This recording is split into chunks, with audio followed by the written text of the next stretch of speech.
የጦር ሰራዊት አቋቁማ አሸባሪው አይኤስን የገጠመችው ብቸኛዋ የኢራቅ ኦርቶዶክስ ቤተክርስቲያን ከብዙ ትግልና ውጊያ በኋላ ዛሬ የኢራቅ አብያተ ክርስቲያናትና ኦርቶዶክሳውያን በድልና በከፍታ ላይ ይገኛሉ።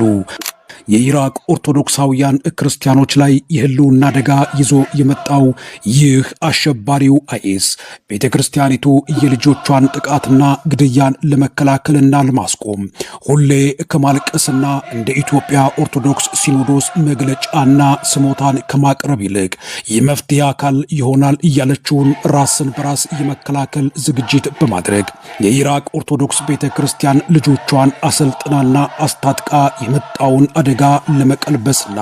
ቤተክርስቲያኒቱ በኢራቅ ምድር ላይ በከፍታ እንድትጓዝ አድርጓታል።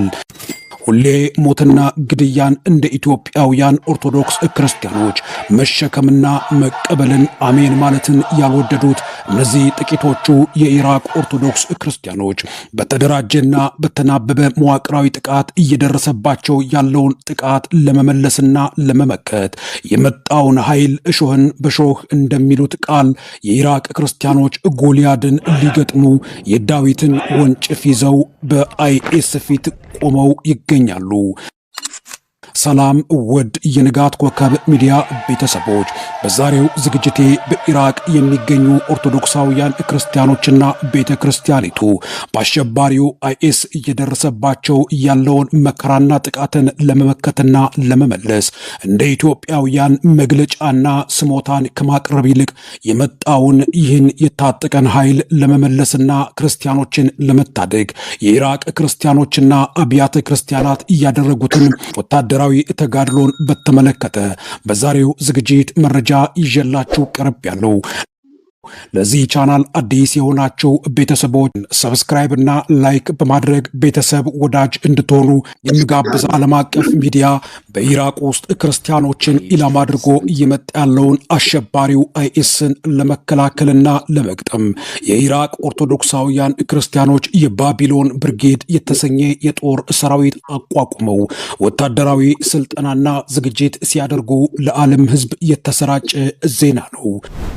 ይህን ዜና ዛሬ የኢትዮጵያ ኦርቶዶክስ ቤተክርስቲያንና አማኞቿ ሲመለከቱት በአርሲ በኦሮሚያና በሌሎች አካባቢዎች ላይ በኢትዮጵያ ኦርቶዶክስ ቤተክርስቲያንና ኦርቶዶክሳውያን ላይ እየመጣ ያለውን ጥቃት ለመንግስት ስሞታን በማቅረብ መግለጫን በማውጣት የሚመለስ እንዳልሆነ ያለፉት 6 እና 7 ዓመታት ያሳዩን ምልክቶች ብዙ በመሆናቸው ይህ የኢራቅ ኦርቶዶክሳውያን ክርስቲያኖች ተጋድሎ አሁን ለመጣብን ጥቃት እና መዋቅራዊ በደል ምን አይነት መፍትሄ ሊሆንን እንደሚችል እያመላከተ ዝግጅት ነው።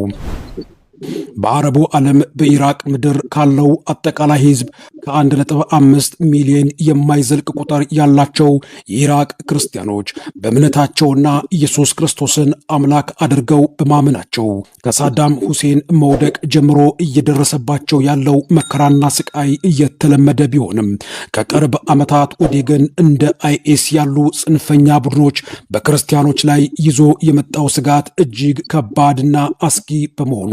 ከ1% የማያልፉትን እነዚህ የኢራቅ ክርስቲያኖችን ታሪክ አድርጎ የሚያጠፋ ቅርሶቿንም የሚያወድም መሆኑ የታያቸውና አደጋውን ቀድመው የተረዱት የቤተ ክርስቲያኒቱ ልጆች የመጣው የሄደው ሁሉ በኢራቅ ክርስቲያኖች ላይ ጥቃትና መከራን ከሚያደርስባቸው ይልቅ የጥቃት ሮሮና ችግሩን እያወራን ሰሚ በሌለው ዓለም ውስጥ ከምናላዝን በእግዚአብሔር ፈቃድ ተደራጅተን ሊበላንና ሊውጠን የመጣውን ኃይል ከግስጋ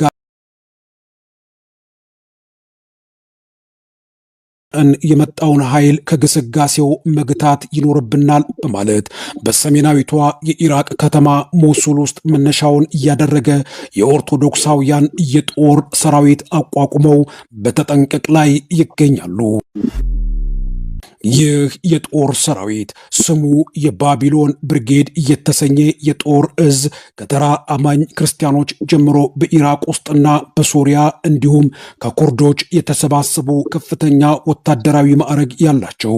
ኦርቶዶክሳዊ ክርስቲያን የጦር መኮንኖች የተሰባሰቡበት ብርጌድ ነው። የኢራቅ ክርስቲያኖችን የመኖርና ያለመኖር የወደፊት ዕጣ ፈንታን የሚወስን ከአይኤስ በኋላ ለሚመጣው ለሌላው ተረኛ አሸባሪ መልእክት የሚሰጥ መደራጀት፣ መሰባሰብ ለኃይለኛውም ለደካማውም መከታ ኃይል እንደሆነ በመረዳት ዕለት ዕለት አካባቢያቸውን በንቃት በመጠበቅ ለአቅመ ደካማ ክርስቲያኖች ጋሻ በመሆን ቤተ ክርስቲያናቸውን ሊያወድምና ሊያጠቃ የመጣውን በመጣበት መንገድ ሊመልሱት ከስልጠና እስከ መረጃ ልውውጥ እስከ አካባቢ ቅኝት ድረስ በየምሽጎቻቸው ውስጥ ሆነው ታጥቀው ተደራጅተው ተናበው እነዚህ የኢራቅ ክርስቲያኖች ነቅተው ቤተ ክርስቲያናቸውንና ክርስቲያኖችን ይጠብቃሉ።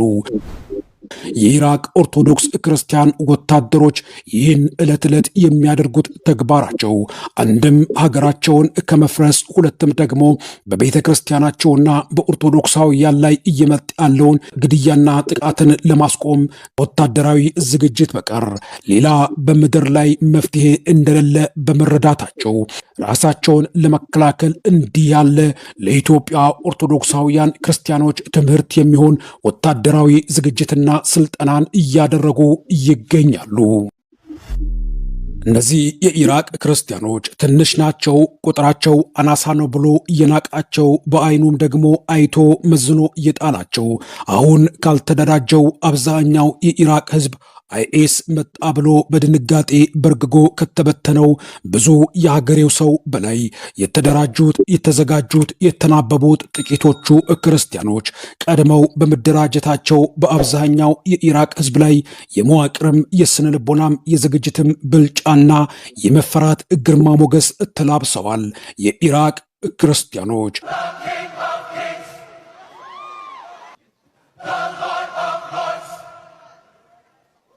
አሁን በኢራቃውያን ክርስቲያኖች ዘንድ ሰርገኛ መጣ በርበሬ ቀንጥሶ አይነት የክረምትና የሰንበት አይነት ወከባና ሽሽት ውስጥ እነዚህ ክርስቲያኖች አይገኙም። መከራና ስቃይ መጣ ብለው በየሚዲያው ችግር በመተንተን ሐዘን እያወሩ ፈቀቅ የማያደርግ የማይታይ የማይጨበጥ የማህበራዊ ሚዲያ ጋጋታና ዘመቻ ላይ የተጣደ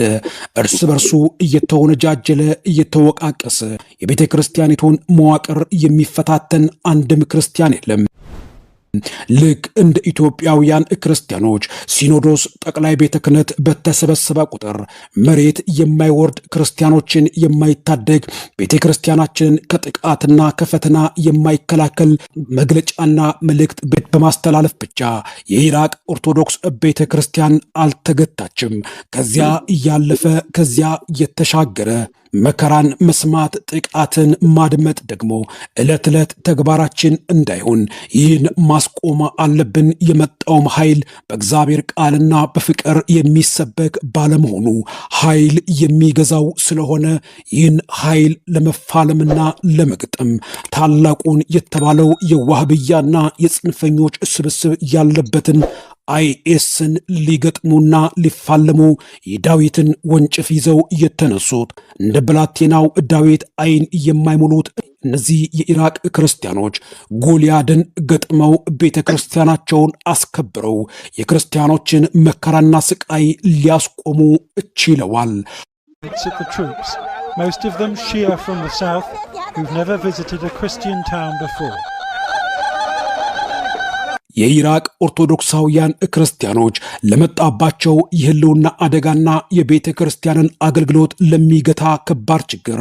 መፍትሄውን አስቀምጠው ወደ ሥራ ልጆቻቸውን አስተባብረው በማስገባት ትግል ጀመሩ እንጂ የኢራቅ ጥቂቶቹ አይን የማይሞሉት አናሳዎቹ ክርስቲያኖች ወታደራዊ ስልጠና ወስደው ከነሙሉ ትጥቃቸው ወደ ማንም ደጅ ወደ የትኛውም ቦታ ለጥቃትና ለብቀላ አልተንቀሳቀሱም። አባቶቻቸው እያወራረሱ ያቆዩላቸውን ቤተ ክርስቲያንን ሊያጠቃ በመከራና በብዙ ተጋድሎ የተሰበከውን የወንጌል አገልግሎት በአሕዛብ ትምህርት ሊተካ ከበራቸው ከቅጥራቸው የመጣውን ለመመለስ ድጋሜ እንዳያስብ አድርገው ለማስተማር አካባቢያቸውን፣ ከተማቸውን፣ ቤተ ክርስቲያናቸውን ከቦታቸው ሆነው ይጠብቃሉ።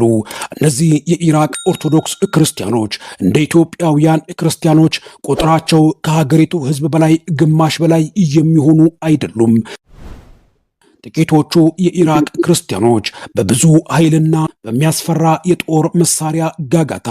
ወደ እነሱ ቢመጣ እሱን ለመግጠምና ለመመለስ እንደ ኢትዮጵያውያን ትልቅ ታሪክና ትልቅ የህዝብ ቁጥር ብቻ በመያዝ ጥቃትና መከራን መቀበል እንደማይገባ ማሳያ ለመሆን ጥቂቶቹ ትልቁን ጎልያድ አይኤስን ገጥመው ወደ ምድር ደባልቀውታል።